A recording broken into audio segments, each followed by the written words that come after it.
감사합니다. 오늘 말씀은 예수님께서 성전에서 장사하는 사람들을 내쫓으시고 성전을 정화시키는 그런 말씀으로 되어 있죠.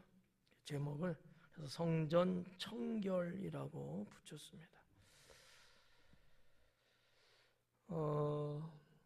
6월절이 1년에 몇 번 와요? 한 번. 예수님은 사역하시면서 6월절에 매번 갔을까요? 안 갔을까요? 잘 모르겠죠. 매번 가셨을 거예요. 네. 그럼 몇 번 가셨을까? 3번 가셨어요. 근데 성경에는 몇 번 가셨는지는 기록은 안 했지만 오늘 요한복음에 기록된 성전에 가신 거하고 6월절 또 예수님 고난 받으시기 직전에 성전에 또 가셨잖아요. 누가복음 강의하고 넘어왔잖아요.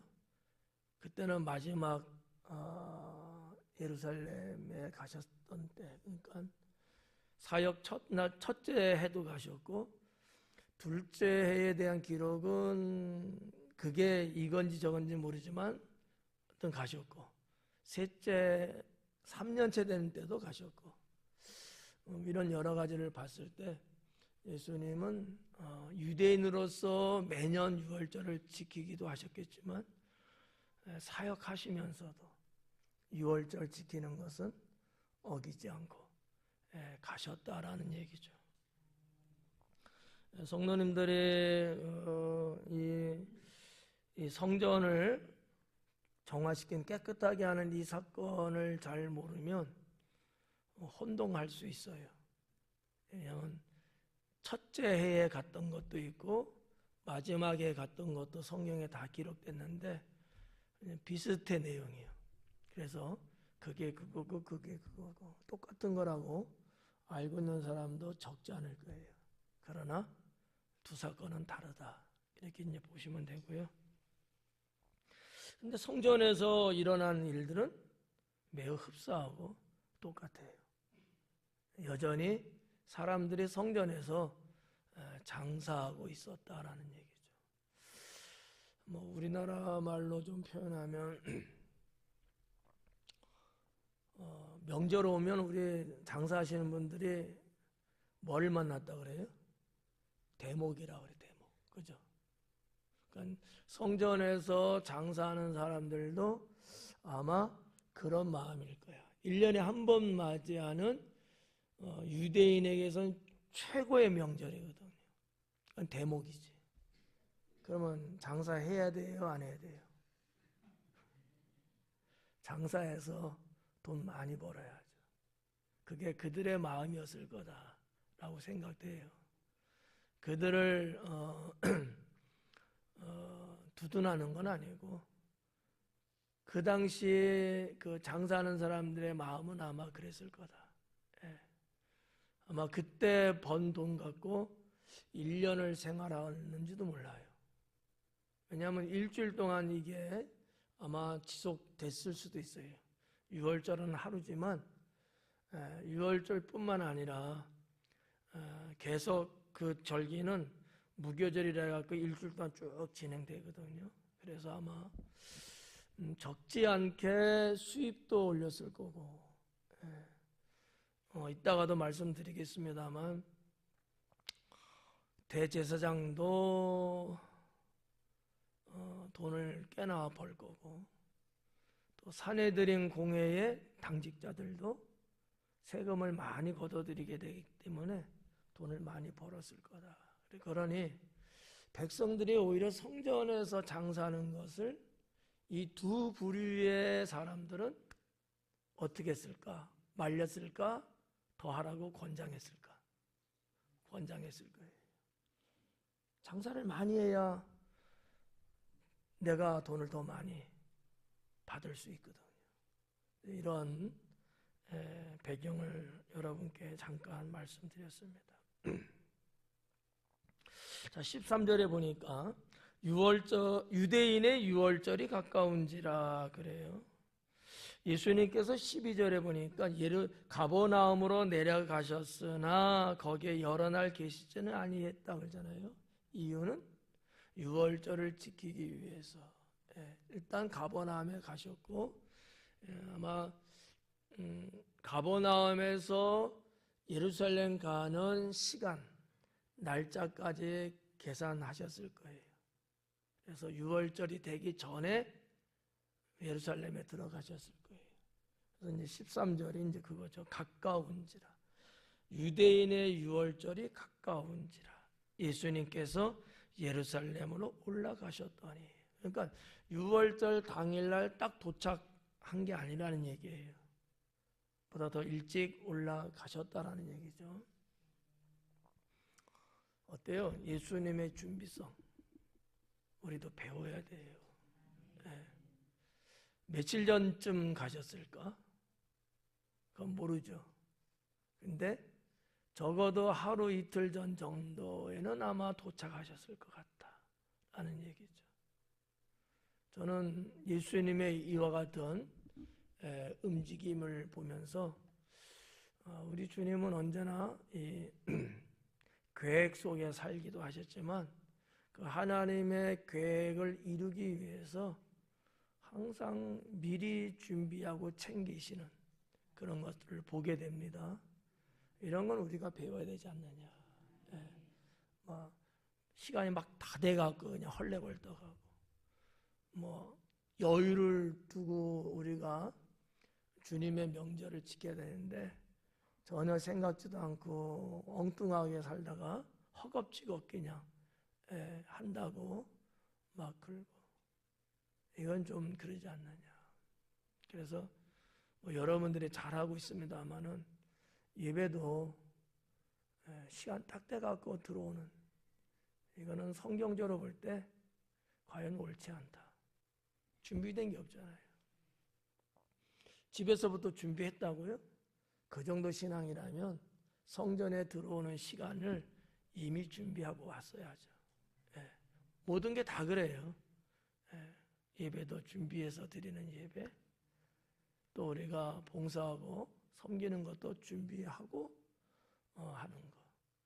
우리가 하나님께 헌금을 드려도 미리 준비하고 성전에 와서 여기서 그냥 이렇게 막 하고 그게 아니고 미리 집에서 준비해서 와야 되는 게 정상 아니겠느냐.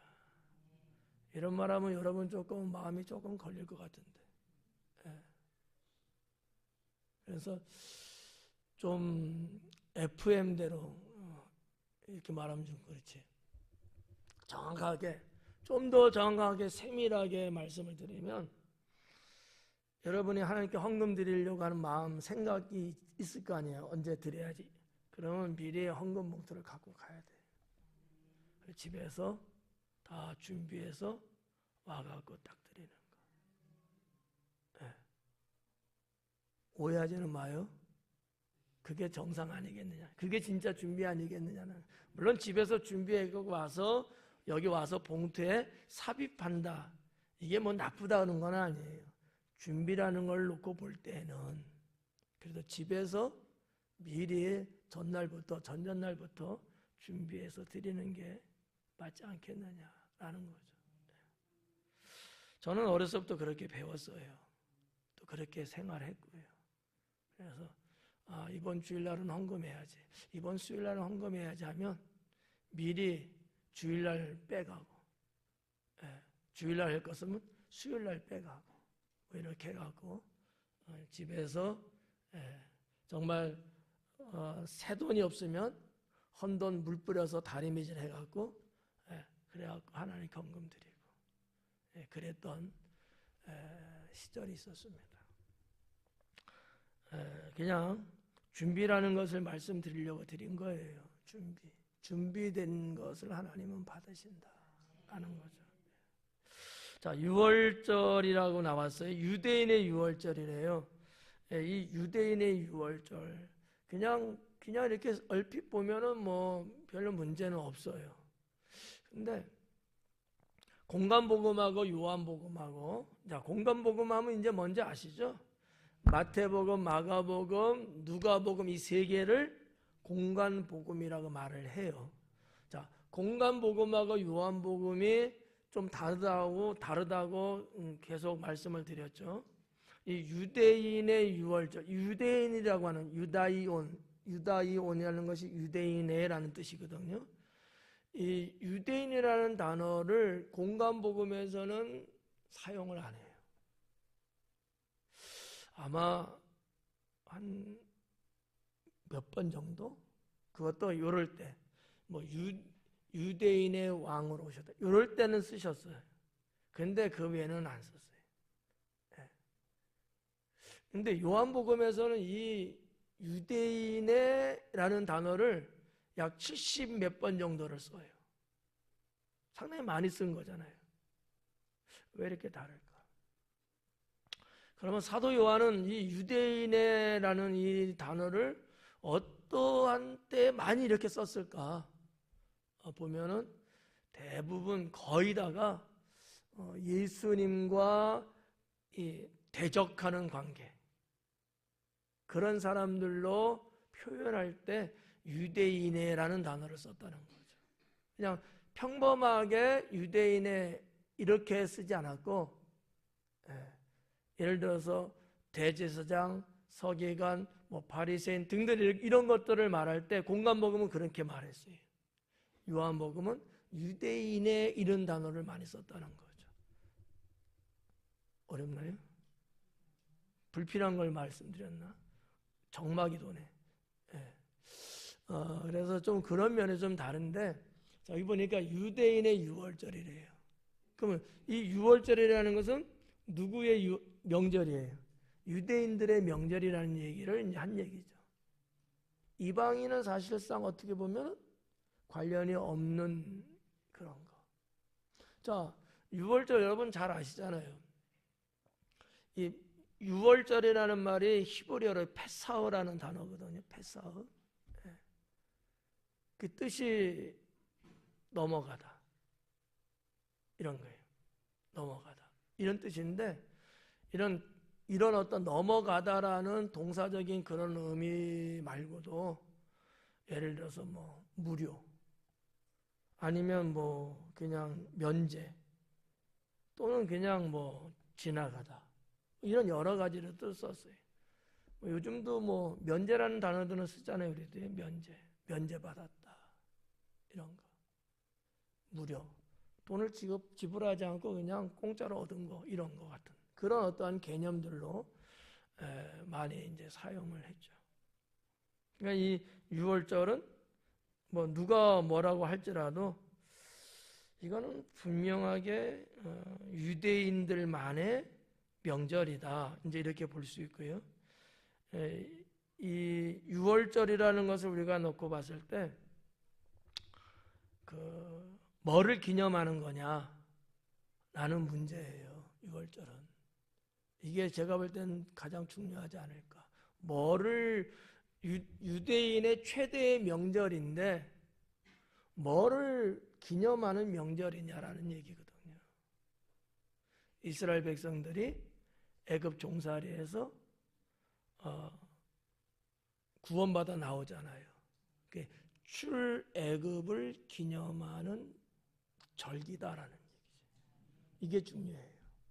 그래서 유대인들은 뭐 다른 것도 뭐 있겠지만 특히 이것을 너무 중요하게 여기는 거예요. 우리 민족, 우리 조상들이 애굽에서 종살이 했다가 우리가 해방된 날이거든요.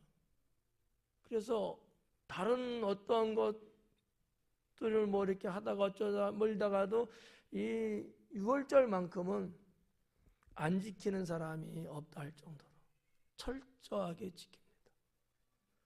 그러면서 그들은 다시는 우리가 과거로 돌아가지 말자라는 것이 지금도 유대인들의 교육이에요. 애굽 종살이 했던 그 시절로 다시는 돌아가지 말자. 이 유대인의 역사를 모르는 오늘날의 각국의 사람들, 이런 사람들이 유대인들 이스라엘의 전쟁 지금도 하고 있잖아요. 저렇게까지 막 하는 것을 이해를 못하죠. 저렇게까지 해야 되나? 네. 근데 유대인의 역사를 아는 사람은 그럴 수밖에 없다라는 것을 이해할 수 있어요.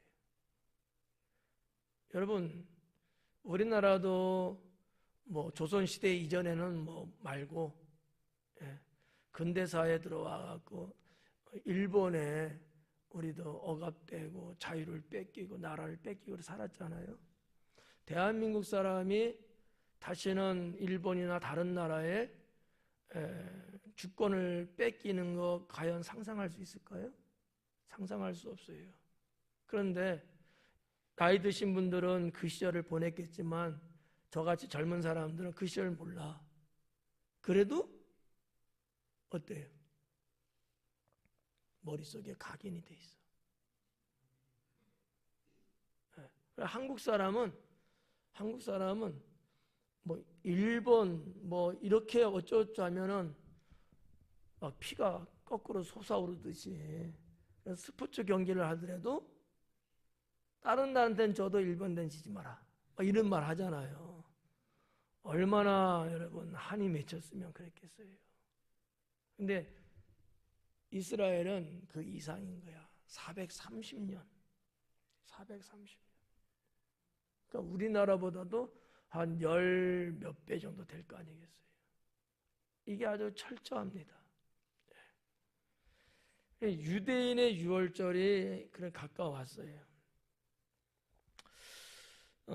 그때 예수님께서 예루살렘으로 올라가셨는데 당연히 예수님도 유월절 지키기 위해서죠. 이건 유대인이라면 다 하는 거예요. 이방인들은 상관없죠. 뭐 별거 아니죠. 그래서 이제 유대인이지만 이스라엘 땅 가나안 땅에서 사는 사람도 많지만 이미 다른 나라에 가서 사는 사람들이 많다고 그랬잖아요. 그들을 이제 디아스포라라고 이야기를 하는데 흩어진 자들이란 얘기예요. 흩어진 자들. 그들도 다른 명절은 몰라도 유월절만큼은 이스라엘 본국으로 들어온다는 거지. 본국으로. 지금도 전 세계에 흩어져 있지만 유월절이 되기 전에 이 유대인들은 본국으로 들어갑니다. 그러니 여러분 그 인파가 어느 정도 되겠어요? 어마어마할 거예요. 그게 그들의 애국심입니다. 애국심. 14절에 보니까 13절 유월절 하나만 더 말씀을 드릴까요? 아주 중요한 말씀이에요, 사실은. 뭐냐면 유월절 때의 사건을 보면은 어린 양을 죽여서 그 피를 문 임방과 설죠. 쉽게 말하면 이 문짝 틀에다 바르라 그러잖아요. 예수님도 어떻게 보면 유월절에 어린 양인 거예요. 어린 양의 피를 내서 사실은 그 문틀에다가 바른 집 안에 있는 자는 살았고, 그죠? 집 안에 들어가 있어도 이게 없는 집은 초태생은 다 죽었잖아요. 예수님이 흘리신 십자가의 보혈이 그거라는 얘기예요. 예수님을 가리켜서 어린 양이라고 하잖아요. 어린 양. 그러니까 이게 유월절과 예수님의 죽으심은 똑같은 거죠. 한 이스라엘의 역사 속의 유월절, 구원에 있어서의 죽으심. 이거는 어떤 면에서 똑같은 거다. 하나님이 유대 백성들을 약속하셨고 구원하려고 어린 양을 죽였던 것처럼 인류를 구원하기 위해서 예수님을 십자가에서 죽게끔 하신 거예요. 똑같다는 얘기죠. 이게 제일 중요해요. 그래서 우리가 고난주간 지나왔고 부활주의를 지켰습니다만 그때만 우리가 생각하면 안 되고 늘 평소에도 주님의 죽으심에 대한 감사함, 주님이 죽으신 이유, 뜻이 뭔가 이거를 알아야 되고요. 그래서 우리 기독교의 신앙에 있어서 빼놓을 수 없이 중요하게 여기는 게 예수님의 십자가죠. 십자가. 14절 성전 안에서 소와 양과 비둘기 파는 사람들과 돈 바꾸는 사람들이 앉아 있는 것을 보시고, 이게 이제 당시 예루살렘 성전에서 봤던 모습인 거예요. 근데 여기 이제 보니까 성전 안에서 그래요. 성전. 성전이라는 말이 두 가지 단어가 있거든요. 하나는 히에로라는 단어가 있고 하나는 나오스라는 단어가 있어요. 히에로라는 단어는 전체를 다 말하는 거예요. 전체.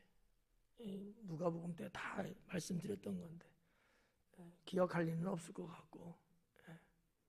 그러니까 뭐 지금 우리가 보면 요 성전 요것만 말하는 게 아니고 요 마당 뜰 뭐 2층, 1층 다 포함된 거예요.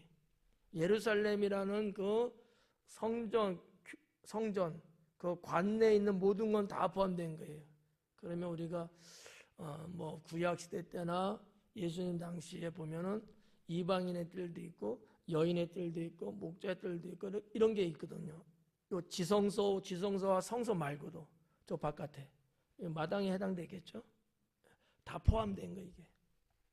나우스라는 건 뭐냐? 요 성전 딱 요거 성소와 지성소만 말하는 거예요. 근데 여기 지금 보니까 14절에 성전 안에서라는 얘기는 히에로. 그러니까 성소와 지성소를 말하는 게 아니고 전체를 다 말하는 거예요. 거기에서 장사를 하고 있었다라는 거죠. 그러면 어디에서 장사했을까? 성막이나 성전이라는 것을 놓고 봤을 때 아마 이방인의 뜰에서 장사했을 것이다 이렇게 보는 거죠. 왜냐하면 장사하는 사람들이 유대인들도 있지만 이방인들도 분명히 장사했을 거예요. 그래서 거기엔 그 외에는 이방인에 출입할 수 없거든요. 그래서 이방인의 뜰이 있어요. 그거는 훨씬 더 이 성전이라는 건물 바깥쪽에 있거든요. 뭐 여인의 뜰은 오히려 더 안쪽에 있고 이런 여러 가지 이제 구조적인 걸 놓고 봤을 때 아마 이방인의 뜰일 거다라고 볼 수 있고요. 거기서 이제 장사하고 있는 거죠. 근데 기록되기는 소, 양, 비둘기 세 가지 기록을 하고 있네요. 소를 팔았고 양을 팔았고 비둘기를 팔았고. 이 외에는 팔았을까 안 팔았을까요? 팔았을 거예요. 그런데 세 가지만 기록했어.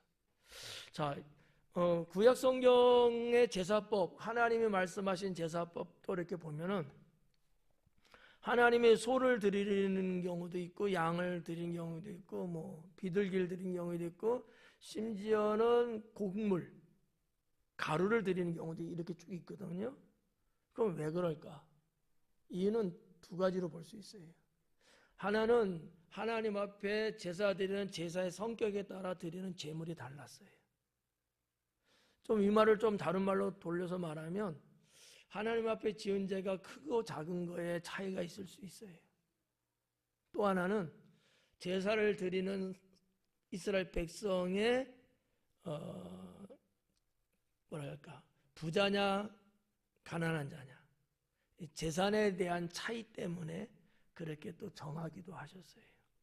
가난한 사람이 소를 제물로 드릴 수는 없잖아요.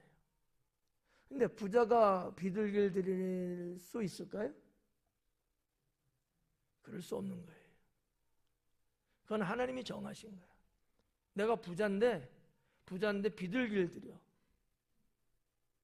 이건 받을 수 없는 거야. 왜? 마음이 없는 거예요.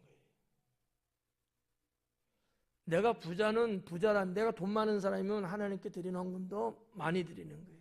그게 마음이 있는 거야. 근데 가난한 사람이 많이 드리고 싶은 마음은 있는데 많이 없어. 그건 어쩔 수 없죠.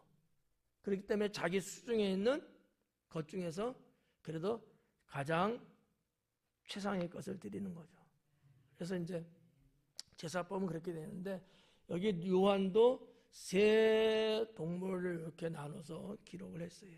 소와 양과 비둘기. 곡물이 없었던 건 아니에요. 있어요. 그런데 기록은 안 해 있어요. 자, 아무튼 그런 것들을 좀 살펴볼 수 있고요. 그런 사람들의 한 부류가 있었고 또 하나는 돈 바꾸는 사람들도 있었다라는 얘기죠. 환전상들이죠. 우리도 뭐 외국 나가면 이렇게 막 돈 바꿔주는 사람이 있잖아요. 환전상. 그러면 왜 이들이 예루살렘 성전에 여기서 장사하고 있느냐? 6월절에. 이유가 있는 거죠. 원래는 이런 일은 없었는데 자꾸 이제 세월이 흐르고 세상이 바뀌고 이러면서 우리 집이 예루살렘 성전 주변이야. 많은 분이 여기 살죠.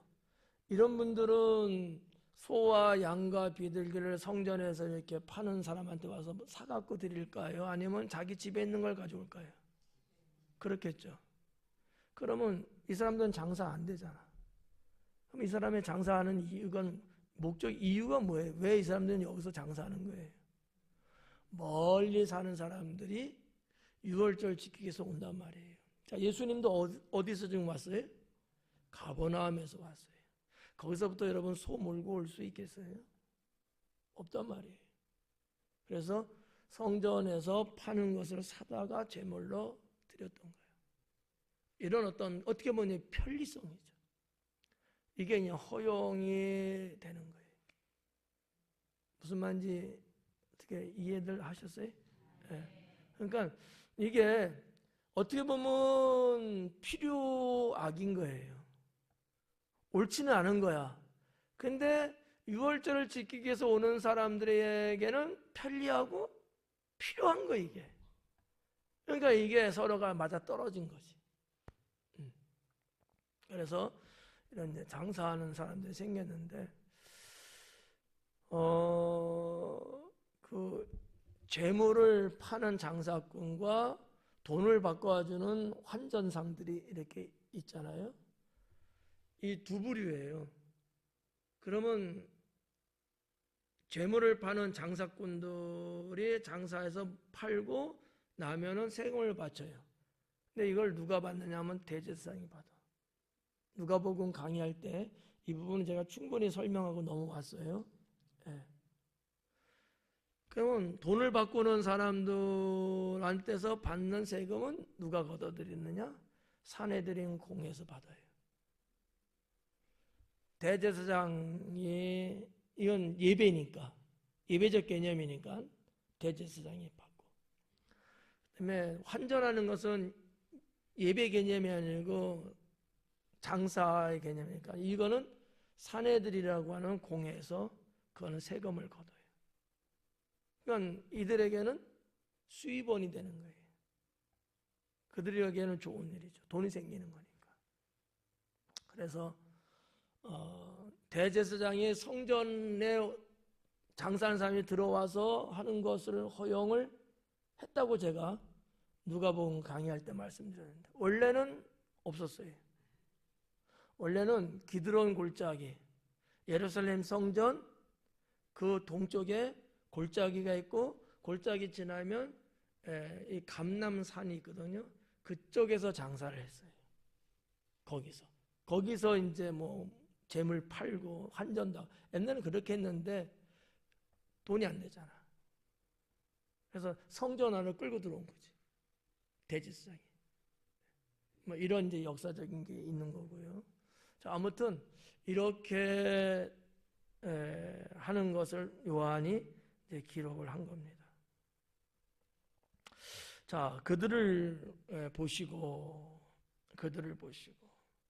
자, 15절에 노끈으로 채찍을 만드사 양이나 소를 다 성전에서 내쫓으시고 돈 바꾸는 사람들의 돈을 쏟으시고 상을 엎으시고. 자, 예수님께서 화가 나신 거예요. 그래서 노끈으로 채찍을 만들었대. 노끈으로 채찍 만들어서 뭐 효과가 있을까? 어때요? 여러분 뭐 우리 일상생활에서 쓰는 노끈들 있잖아. 뭐 노란색 플라스틱 같은 그런 거. 그거 이렇게 뭐 그거 갖고 이게 효과가 있겠어요? 더 때려 일지. 예. 근데 왜 노끈으로 채찍을 만들었을까요? 알 리가 없지 뭐. 예, 제가 안 가르쳐 드렸는데.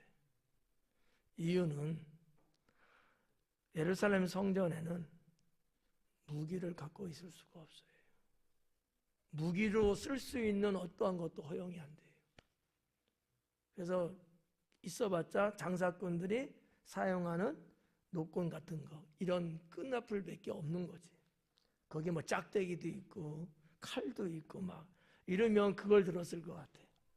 그런데 예루살렘 성전에는 무기로 대용할 수 있는 것은 어떤 것도 갖고 들어갈 수가 없어요. 그러니까 끈밖에 없는 거야. 그러니까 그거 갖고 이제 뭐 이게 뭐 한다고 하면 아프진 않겠지만 어쨌든 주님의 이 표현인 거죠. 그래서 노끈으로 채찍을 만들었다. 그러면 여기 있네. 자, 이게 노란 끈이야, 노끈이야. 이거 갖고 이거 한다면 못해? 그러면 아니야, 더 두껍게 만들어. 겹겹해갖고 이러면 좀 힘이 있잖아. 이거 갖고 이렇게 했을까 안 했을까요? 안 했어. 이거 할 시간이 어디 있어? 그러니까 주님이 성전을 범죄 장소로 만든 것에 대한 의분을 나타낸 것이지 정말 그 사람들을 뭐 막 매질을 하고 막 폭력을 행사하고 그러려고 한 건 아니잖아요. 그러니까 이제 자, 아무튼 노끈으로 채찍을 만들었다. 그리고 양이나 소를 다 성전에서 내쫓으셨다라는 거죠.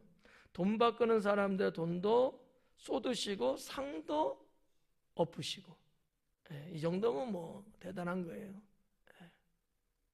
이런 적이 없잖아요. 이 돈을 바꿔주는 환전상들이 있는데 왜 돈을 바꿔줬냐? 재물은 이해가 가요. 이제 6월절날 제사를 드리는 거니까 이해하는데 그럼 환전상은 왜 필요하냐라는 거죠. 그것도 필요하죠. 왜냐하면 이 환전상이 있는 것은 당시의 사람들이 여러 자기들 화폐를 갖고 있어요. 유대인들도 세켈이라는 화폐를 갖고 있죠, 당연히. 뭐 그렇지만 그거 갖고는 낼 수가 없어요. 성전세 뭐 이런 거는 은전으로 되어 있거든요. 그 은전이 여러 가지일 거야 아마. 근데 이 성전에 내는 이 성전세의 이 은화의 은의 순도는 최고예요. 서로 같은 은전이지만 가격이 달라. 이런 거. 그 은전이었거든요. 이거를 바꿔서만 드리는 거지. 그냥 내가 생활 속에서 쓰는 돈, 이거 그냥 이건 안 돼요. 아니 미국 가서 한국 돈 내면서 어떻게 좀 해주세요. 안 돼. 달러로 바꿔오세요. 뭐 이런 것처럼 안 되는 거야. 그래서 이제 환전상이 그런 측면에서 이제 필요했던 거겠죠. 자, 아무튼 뭐 그렇게 주님은 의분을 내시고 16절에 비둘기 파는 사람들에게 이르시되 이것을 여기서 가져가라. 그래. 좀 이상하지 않아요? 이상한 거 한번 찾아봐요. 뭐가 이상할까? 하도 재미가 없어서 지금 하는 거야 지금.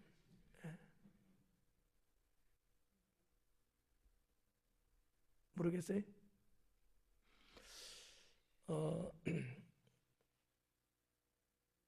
소와 양 파는 사람들 그리고 환전상에게는 상당히 의분을 강력하게 내십니다.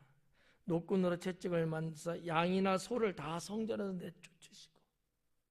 근데 제물로 팔았던 것 중에 또 뭐가 있었죠? 비둘기는 여기 기록을 안 하고 있어요. 그리고 그 다음에 기록을 한 거예요. 나눠서. 이유는 뭘까? 정확하게는 저도 모르겠어요. 모르는데 제가 볼 때 비둘기 파는 장사꾼은 가난한 사람이에요.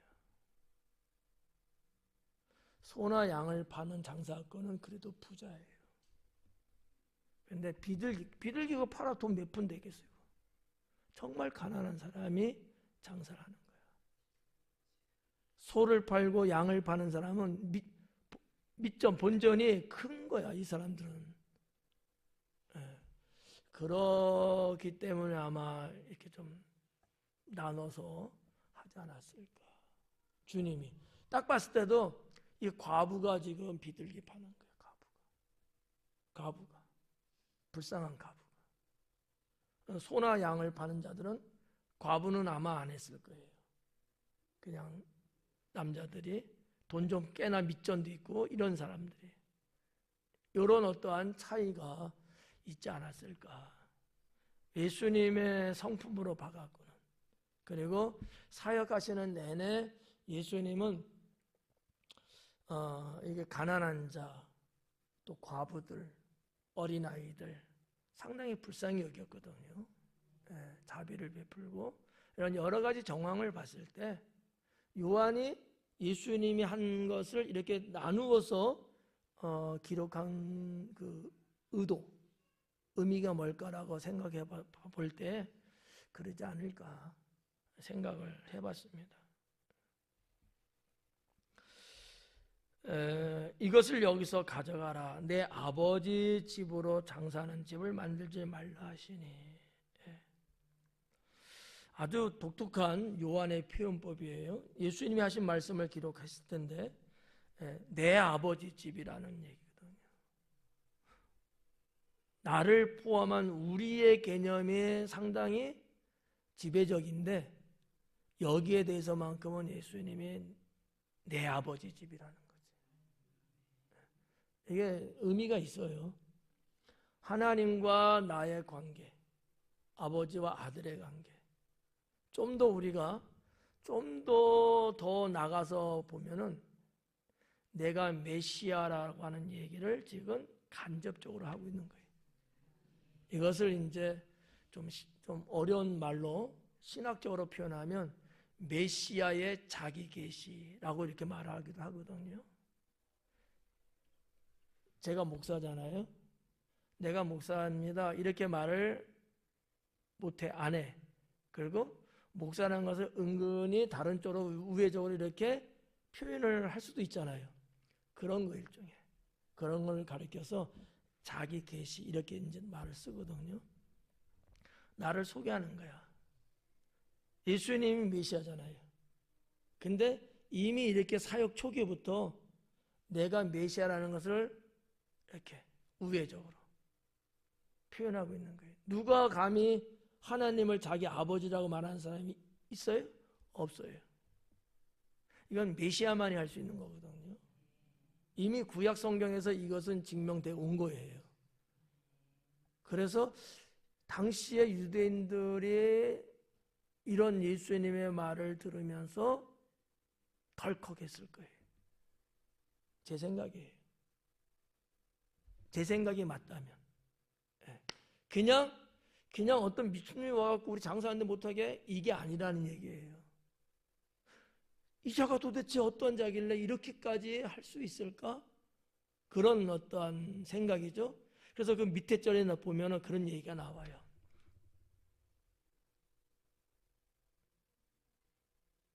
자, 한번 쭉 내려가 볼게요. 내 아버지 집으로 장사하는 집을 만들지 말라. 그래. 자, 여러분 봐봐요. 성도라고 봤을 때, 우리가 성도잖아요. 이 하나님의 전에 대한 얘기를 예수님이 여기서 하셔요. 우리가 이제 성경적으로 봤을 때 성도된 자는 하나님의 성전이다라는 신앙을 가져야 된다는 거죠. 예수님도 그 말씀하신 거거든요. 그러니까 몸과 마음이 있잖아요. 몸과 마음. 어떻게 보면 마음은 이 나우스와 같은 개념이야. 성소와 지성소와 같은 개념. 몸은 그 외에 바깥들이라든지 이런 개념이거든요. 어쨌든 이 둘 다 성전이에요. 그러니까 하나님께서 이미 우리 안에 들어오심으로 구원받음을 인치신 건데 뭐로 삼으신 거예요? 우리를 성전으로 삼으신 거거든요. 그 얘기가 오늘 이 본문 말씀에 아주 강하게 묻어 있어요. 저는 그래서 그 시작이 16절부터 시작된 게 아닌가 이렇게 보는 거죠. 내 아버지 집으로 장사하는 집을 만들지 말라. 17절에 제자들이 성경 말씀에 주의 전을 사모하는 열심히 나를 삼키리라는 것을 기억하였더라. 요거는 요한의 당시의 제자들의 상황을 기록한 것 같아요. 요 말씀은 이 요한복음이 기록한 연도가 훨씬 뒤쪽이라 그랬잖아요. 봤을 때 제자들이 성경 말씀에 주의 전을 사모하는 열심히 나를 삼키라는 것을 기억했대요. 제자들이. 이 말씀의 그 시간대가 예수님 죽으시고 그런 사건이 지난 후의 얘기거든요. 그런 걸 쭉 보니까 그 말씀이었구나 라는 거예요. 그 말씀이 시편 69편 9절의 말씀이에요. 시편 69편은 다윗을 통해서 쓴 말씀이지만 내용 전체 거의 다가 고난에 대한 말씀이거든요. 메시아의 고난. 그래서 69편을 쭉 읽어보면 상당히 글쎄 여러분은 어떨지 모르지만 이 내 뼈에 사무칠 만큼 상당히 뼈저리게 느껴지는 그런 거. 우리의 삶 속에서도 충분히 이렇게 고백할 수밖에 없겠구나라는 그러한 내용들이 기록되어 있거든요. 근데 여기 이제 아주 중요한 단어가 삼키었다라는 거예요. 삼키리라라는 거예요. 삼키리라. 다윗도 69편을 통해서 이 고백을 그대로 했어요. 한번 읽어볼까요? 69편, 10편? 그래도 한번 눈으로 보는 게 낫죠. 집에 가면 안 보잖아. 시편 69편 9절 봐봐요.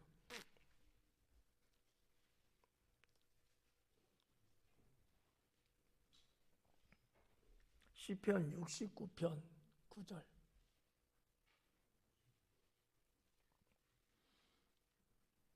다 찾아보세요.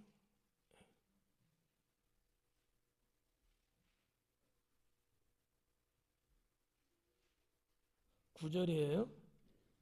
다 찾으셨어요? 같이 한번 읽어요. 주의 집을 위하는 열성이 나를 삼키고. 아멘. 거기까지만. 주의 집을 위하는 열성이 나를 삼켰다. 삼키고 삼켰어요. 근데 그 말씀을 지금 여기 쓴 거야. 뭐라 그래? 제자들이 성경 말씀에, 성경 말씀, 이게 지금 시편을 말하는 거예요. 주의 전을 사모하는 열심히 나를 삼키리라 한 것을 기억하더라. 예수님께서 하신 말씀을 제자들이 기억한 거예요. 삼킨다는 얘기는 고난과 죽음을 말하는 거거든요. 근데 누가 고난과 죽음을 당한다는 거예요? 주의 전을 사모하는 열심.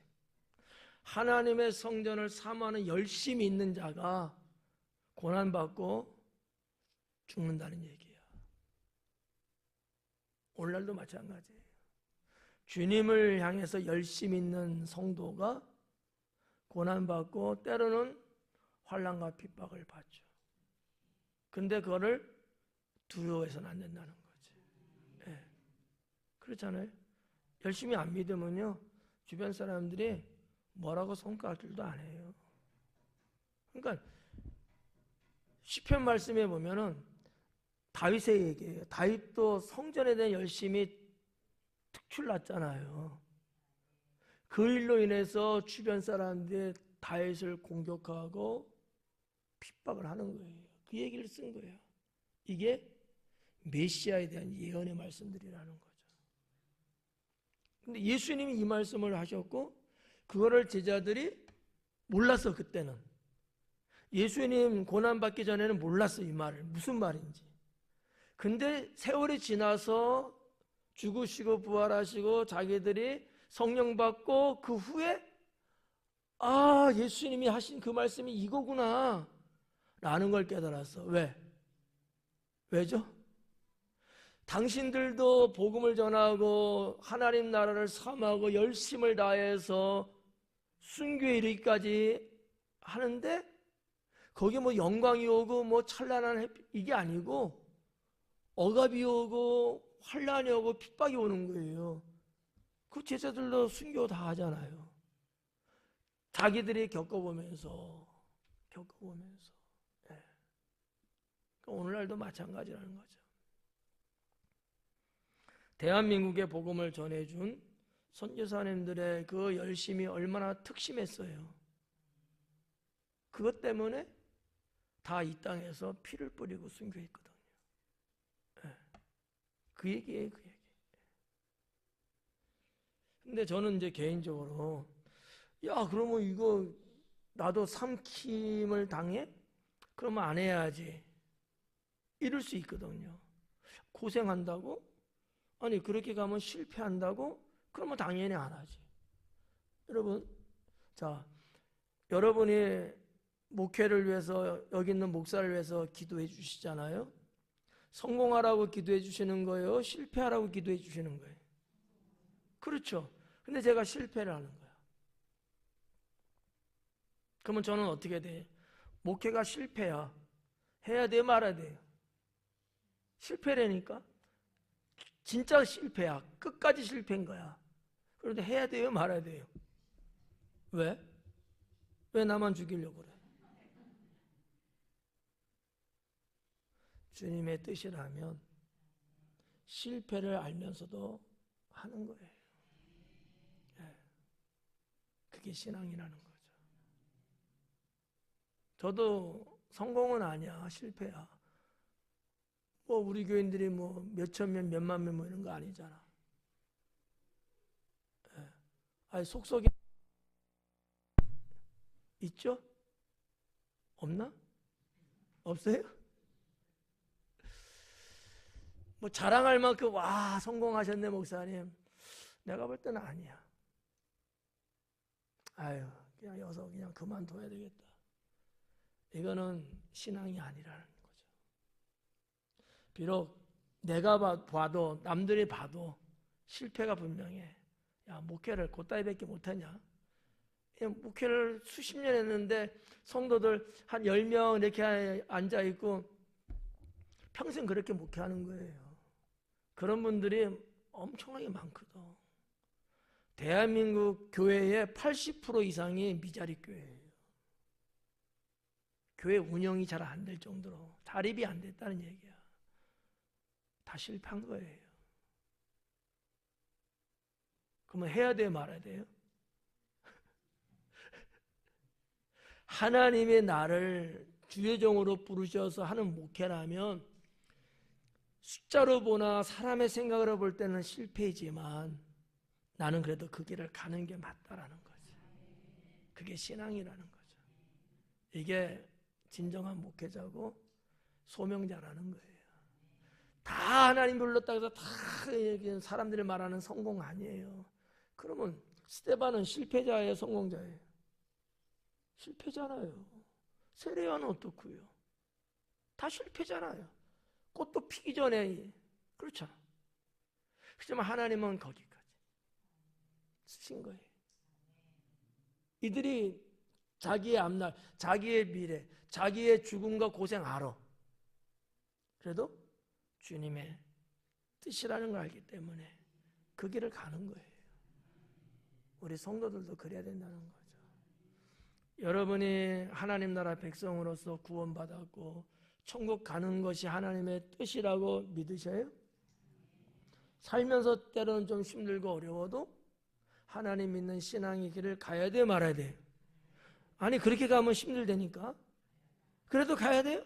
아, 그래도 힘들다니까. 그래도 힘들지만 그 길은 가는 거야. 이것을 기록한 책 한 권이 있죠. 그게 철로 역정이에요. 천국 가는 길은 힘들다는 거지. 그래도 가야 돼, 말아야 돼요? 가야 돼. 맞죠? 네. 여기 17절 말씀이 그런 거예요. 제자들이 성경 말씀의 주의전을 사모하는 열심히 나를 열심이라는 거야. 이게 아까 그 시편에 보면은 거기도 열성이 나왔잖아요. 그게 히브리어로 킨아라는 단어예요. 킨아. 여기 헬라어의 이 열심은 젤로스라는 단어거든요. 정말 열정적인 아주 뜨거운 마음, 그런 걸 가리키는 단어들이에요. 근데 그렇게 했기 때문에 내가 고난받는 거예요.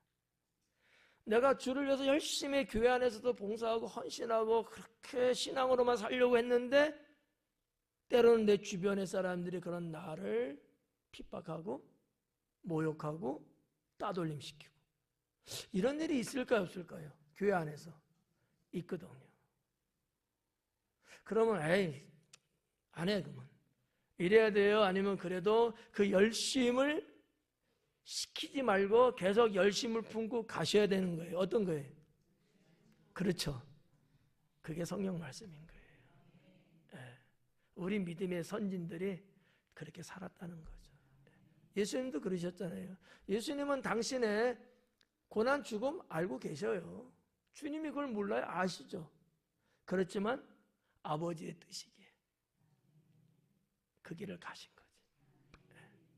이런 신앙을 우리가 가져야 된다.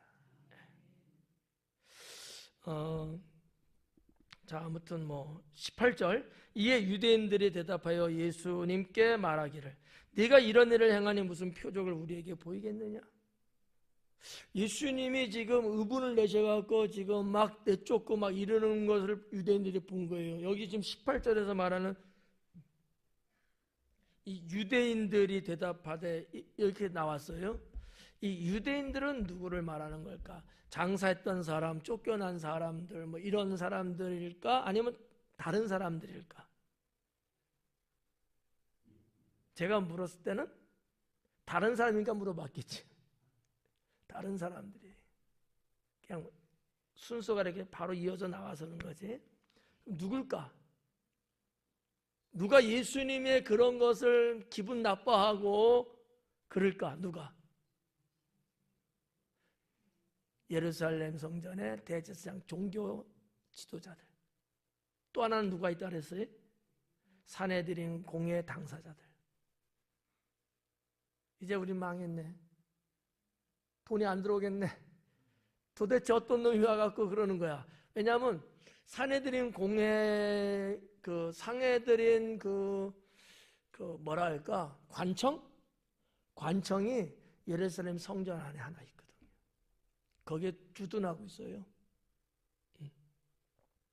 대제사장은 원래 거기 있고, 빌라도 총독의 관저도 바로 거기 있어요. 그러니까 여기서 말하는 이의 유대인들이나마 이 유대인은 장사했던 사람을 말하는 게 아니고 그러한 이권에 관련되어 있는 그 사람들이에요. 그들이 대답하여 예수님께 말하기를 그럼 네가 이런 일을 행하니 어떤 일이에요? 막 쫓은 일이에요. 성전을 막 이렇게 정화시키는 일이죠. 그런 일을 행하니 무슨 표적을 우리에게 보이겠느냐? 감히 그런 일을 하는 사람이 있었어요, 없었어요? 없었어요. 할 수가 없어요. 누가 이 장사하는데 기냥했어요? 관청부터 다 허가받고 하는 거거든요. 누가 거기에 대항을 해? 이거는 불가능한 얘기거든요. 그리고 이건 우리들은 모르는 건데 그 당시에 유대인들은 이 정도로 성전에 대해서 이렇게 할 정도면 이거는 메시아 외에는 할 수 없다라고 생각을 한 거예요, 유대인들은. 아무나 그러니까 엄청난, 예를 들어서 선지자. 여러분 봐봐요. 한 예를 드릴게. 세례 요한이 당시에 왕이든 서기관이든 대사장이든 누구든 간에 잘못 살고 있는 것에 대해서 말했어요, 안 했어요? 했죠? 어디서 했어요? 성전에서 했을까요? 광야에서 했을까요? 광야에서밖에 못했어요. 어떻게 보면 의문을 더 내고, 이런 사람은 예수님보다 세례 요한이에요. 그러면 당연히 어디서 했어야 돼요? 돌격에 들어가서 그 현장에서 했어야죠. 아니에요. 그건 아무나 그렇게 할 수 없었던 거예요. 이걸 유대인들이 이런 건 알고 있는 거예요. 대한민국 사람들은 몰라. 근데 당시 유대인들은 그걸 알아. 여기서 지금 네가 그렇게 이렇게 했는데 무슨 표적을 우리한테 보여줄 수 있어? 그러면 이렇게 이야기하잖아요. 이게 메시아를 놓고 말하는 얘기예요. 좀 이해가 갈까 말까? 가요? 예. 이 엄청난 사건이라는 얘기거든. 성전을 뒤엎고 이 정화시키는 이런 작업은 구약 성경의 예언적인 메시아가 할 일에 대한 것을 유대인들은 암암적으로 알아. 근데 일반 백성들은 잘 모를 수 있어. 종교 지도자급에 되는 이런 등등의 말씀을 많이 연구하 이런 사람들은 알겠지. 그래서 이러한 말을 한 거예요. 무슨 표적을 우리에게 보이겠느냐? 네가 이렇게까지 했는데 이거는 네가 할 일은 아니잖아. 이건 메시아가 할 일인데 네가 뭔데 그러는 거야? 네가 메시아야? 그럼 표적 좀 보여줘봐. 이거거든요. 유대인들은 표적을 구한다고 그랬어요. 사도 바울에 의하면. 유대 역사학자들도 글을 쓴 내용들을 보면 헬라인들은 지혜를 구해요. 유대인들은 이적을 구합니다. 그게 민족성이에요. 그러니까 여기서 지금 말하는 표적 좀 보여줘봐. 이것도 그냥 당연하게 내뱉던 말이야. 이거는 글쎄 유대인들이 메시아를 말할 때에 메시아를 증명해 보이라고 할 때 말하는 관용어적인 언어예요. 습관적인 말이란 얘기예요. 습관적인 말. 그러니까 우리 다른 나라 사람들은 모르지. 그렇지만 유대인들은 다 아는 내용이니까.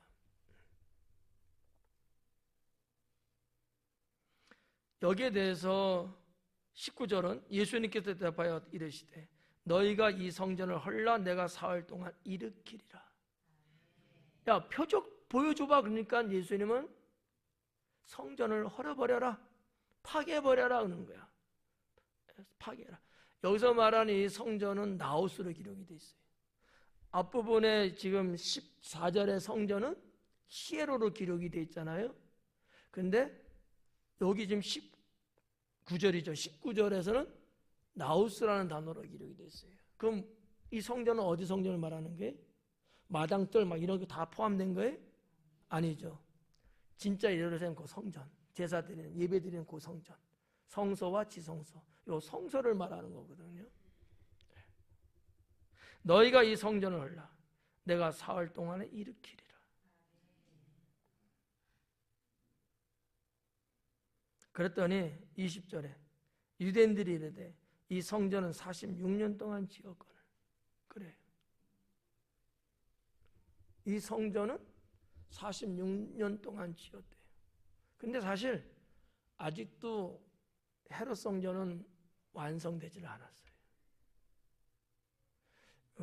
헤롯 성전이 BC 한 19년, 20년 정도, 그러니까 주전이에요. 예수님 태어나기 전.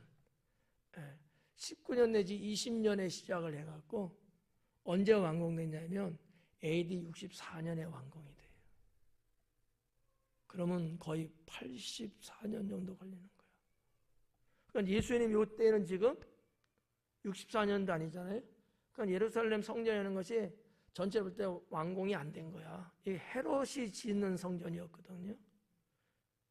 헤롯이 왜 성전을 졌느냐? 이것도 다 강해했던 내용인데 유대인들의 마음을 사기 위해서. 예. 유대인들은 성전하면 그래도 최고로 생각하고 껍벅 죽거든요. 근데 유대인들이 헤롯을 보는 관점이, 시선이 곱지가 않아요. 저 벌레 같은 놈, 민족을 팔아먹는 놈, 이런 식으로 배척하고 막 싫어하거든요. 근데 그 백성을 다스리는 왕이야. 얼마나 힘들겠어요. 네, 얼마나 힘들어. 어느 목사님이 그러더라고. 설교를 하는데 목사님 대적하는 사람이 요 앞에 앉아 있잖아요. 한 명이 앉아 있는 것도 상당히 신경이 쓰인대. 왜냐하면 믿음으로 말씀 받아들이고 아멘하면 좋은데 목사님 무슨 말 하나 보자 막 이렇게 상당히 신경 쓰이고 은혜가 안 된대요. 헤롯은 어떻게 했냐고, 나라를 다스리는데 백성들이 와 좋다 이래야 되는데 들리는 소리 하면 나를 욕하고 비방하고 얼마나 껄끄름해요. 그래서 고안을 짜낸 게 유대인이 가장 좋아하는 게, 가장 신성시하는 게 성전이니까. 왜냐하면 이미 그 성전이 없으니까 재건을 하자. 그래서 만든 게 이 예루살렘 재건 성전이거든요. 긴 시간을 해서 무려 이 성전을 건축하는데, 재건하는데 인원이 몇 명 정도 동원됐냐? 18,000명 정도가 동원돼서 짓고 있는 거예요. 어마어마하죠. 물론 뭐 옛날이니까 시간도 많이 걸리긴 했지만, 이런 성전인데 네가 뭐길래 사흘 만에 세우겠다고? 이게 가당치 않죠. 이게 말이야 방구야 이게 뭐야 뭐 이런 꼴일 거야 아마. 유대인들이 이르되 이 성전은 46년 동안의 지역권을 내가 3일 동안에 일으키겠느냐 하더라. 그러니까 예수님이 21절에 말해요. 그러나 예수님은 성전된 자기 육체를 가리켜 말씀하신 것이라. 성전된 자기 육체. 아까 앞에서 제가 말씀드렸죠. 성도는 하나님의 성전이다. 예수님은 자신의 육체를 하나님의 성전이라고 말한 거예요. 이걸 못 알아들은 거죠. 그러면 예수님 몸만 성전이? 우리의 성전, 구원받은 우리의 몸도 성전이라는 거죠. 그래서 여러분 뭐 에베소서 같은 데도 보면 1장 23절인가? 거기도 보면 이 말씀이 나와요. 교회는 그리스도의 몸이다. 그러니까 우리가 그 신앙을 갖고 살아야 돼요. 그냥 뭐 아무렇게나 뭐 이것도 먹고 이런 일도 하고 저런 일도 하고, 구원받은 사람은 그러면 안 된다. 제가 누누이 말씀드리잖아요. 우리는 구원받은 백성이요, 거룩한 성도요. 우리는 구별된 사람이고 하나님의 성전인 우리가 아무거나 내가 좋다고 해서 그냥 여기도 가고 저기도 가고 이것도 먹고 저것도 먹고 분별 없이 그렇게 살면 안 된다 라고 말하지만 쫓아오는 사람은 별로 없는 것 같더라고. 다 그냥 자기들 좋은 대로 그냥 다 먹고 마시고 즐기고 그렇게 막 다니더라고. 좀 구별해야 된다. 하나님이 거하시는 성전으로서 구별된 삶을 살아야 된다. 예수님이 직접 언급하셨잖아요. 그러나 예수님은 성전된 자기 육체를 가리켜. 자, 22절에 죽은 자 가운데서 살아나신 후에야 제자들이 이 말씀하신 것을 기억하고. 그 당시는 몰랐어요. 그 당시는 몰랐어. 그런데 죽은 지 사흘 만에 부활하신 다음에 이거를 말씀하신 거구나 깨달은 거죠. 주님이 하신 말씀이 떠오른 거야. 어떻게 해서 떠올랐을까? 제가 볼 때 성령님의 인도하심이 아니었을까. 성령 말씀에 보면 말이죠, 요한복음에 나오는 얘기예요. 예수님이 하신 말씀이죠. 성령, 내가 너에게 성령을 보낼 텐데 그가 오면 이런 일을 할 것이다 라고 이야기를 해줘요. 그 하나가 기억나게 한다는 거야. 이 모든 것을 기억나게 할 것이다. 이 모든 게 뭐예요? 예수님이 제자들과 함께 쭉 사역하시고 하나님 나라를 이런 것들, 이런 것들이 기억나게 해줄 거다. 성령께서. 여러분들이 설교 듣고 뭐 강해 듣고 기억 안 나죠? 그러나 성령이 터치하시면 기억난다 이거지. 그래서 나는 기억 못한다고 짜증 안 나. 속상하진 않아. 어떻게 하겠어?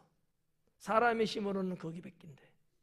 그러나 성령께서 그 들었던 작년 말씀, 들었던 배웠던 재작년 말씀, 이런 것들이 떠오르게 하신단 말이에요. 이거를 믿으셔야 돼요. 이걸 믿으셔야 돼요. 까먹어도 괜찮아요. 그래서 들을 때 잘만 들으시면 돼요. 또 하나는 가르치신다 그래요. 이 모든 것을, 그러니까 제자들이 해야 될 일이 뭔지 이거를 다 가르쳐 주신다는 거지. 생각나기도 하지만 다 가르쳐 주신다는 거예요. 이게 성령님이 이 땅에 오셔서 하는 일 중에 하나다라는 얘기죠. 제 얘기는 아니에요. 요한복음 14장 26절에 그렇게 기록하고 있습니다.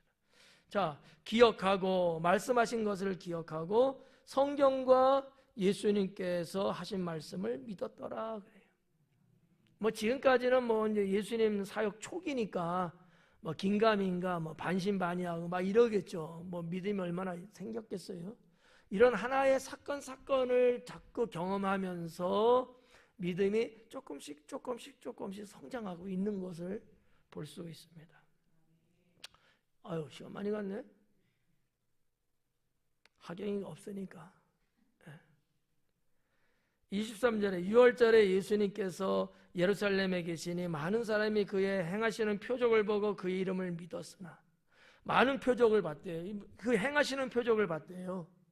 이 말은 무슨 얘기냐면 성경에는 지금 요것만 기록됐지만 이외에도 더 많은 표적을 보였다는 얘기예요. 그래서 그런 걸 보고서 사람들이 예수님을 믿었대요. 왜? 유대인들은 표적을 상당히 중요하게 여기거든.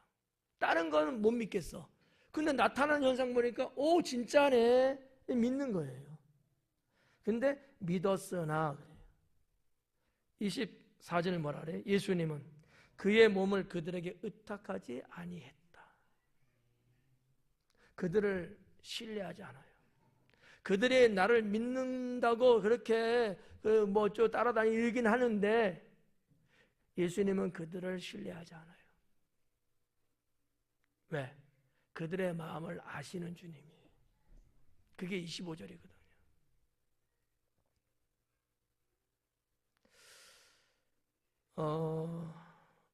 우리는 때로는 누가 무슨 병 고침 받았대, 귀신 나갔대, 기도했던 것이 응답됐대. 이게 다 표적이죠. 그런 것만 보고 믿으면 안 돼요. 정말 우리가 믿음이 성장하고 믿어야 될 부분은 뭘까? 하나님 말씀을 들음으로 믿는 거예요. 믿음은 들음에서 난다잖아. 네. 그리고 하나님을 아는 지식이 생겨야 믿음이 생겨요. 그러니까 두 가지인 거죠. 하나는 말씀을 들을 때, 하나는 그 말씀이 뭔지를 배워서 알 때, 아, 하나님 이런 분이구나. 아, 우리 예수님이 이렇게 사역하셨구나. 이 두 가지의 통로를 통해서 믿음이 생기고 믿음이 성장하는 거다라는 얘기예요. 예수님 말씀에 의하면 표적을 봤다고 해서 믿음이 생기는 거 아니에요. 여러분, 예전에 한번 말씀드렸는데 분명히 죽어서 장례를 지낸 중에 깨어났어요. 의사가 죽었다고 이미 다 판정 내린 거잖아요. 관 속에 있어요. 근데 살아났어요. 이 사람이 천국 보고 온 거예요. 근데 그 자식이 그 얘기를 듣고도 예수님 안 믿어요. 표적을 봤는데. 이런 일들이 있다니까. 믿음은 그런 거로 되는 건 아닌 거야. 믿음은 하나님 말씀을 들으면서 내가 그 말씀을 아멘으로 받아들일 때 생기는 거고, 그 주님이 어떤 분인가를 하나씩 알아갈 때에 믿음이 생기는 거라는 거지. 네. 자, 그런 말씀이 이제 24절, 25절에 쭉 나오는 거죠. 이는 친히 모든 사람을 아시며 25절 마지막에 또 사람에 대하여 누구의 증언도 받으실 필요가 없으시니, 누구의 증언, 누구가 말을 해주고 증명해주고 그럴 필요가 예수님에게는 필요 없다. 이는 그가 친히 사람의 속에 있는 것을 아셨음이라 그래요. 당시의 사람들이 불신이 많고 거짓이 많고 탐욕이 많고, 이게 그 당시의 사람들의 속마음이었거든요. 예수님 호산나 찬송하리로다 글다가 자기들이 원하는 정치적인 메시아가 아니니까 바로 돌아서 갖고 죽여라 그러잖아요. 그러니까 그들이 한순간에 호산나 찬송하리다 이렇게 말한 것을 구원의 믿음으로 주님은 안 보는 거죠. 그건 아니다라는 거죠. 그래서 이제 뭐 어떻게 보면 25절의 이런 말씀이 예수님은 누구의 사람에 의해서 메시아가 메시아 됐다 이게 아닌 거예요. 스스로 인정하시고 하나님이 인정하는 메시아라는 거죠. 우리가 뭐 메시아시군요. 야, 그렇게 알아들을게요. 일단 그래서 메시아가 아니라는 얘기예요. 누가 다 반대해도 예수님은 스스로 메시아이시다라는 얘기거든요. 그런 말씀. 오늘 25절 좀 길었습니다만 25절까지 보았습니다. 기도합니다.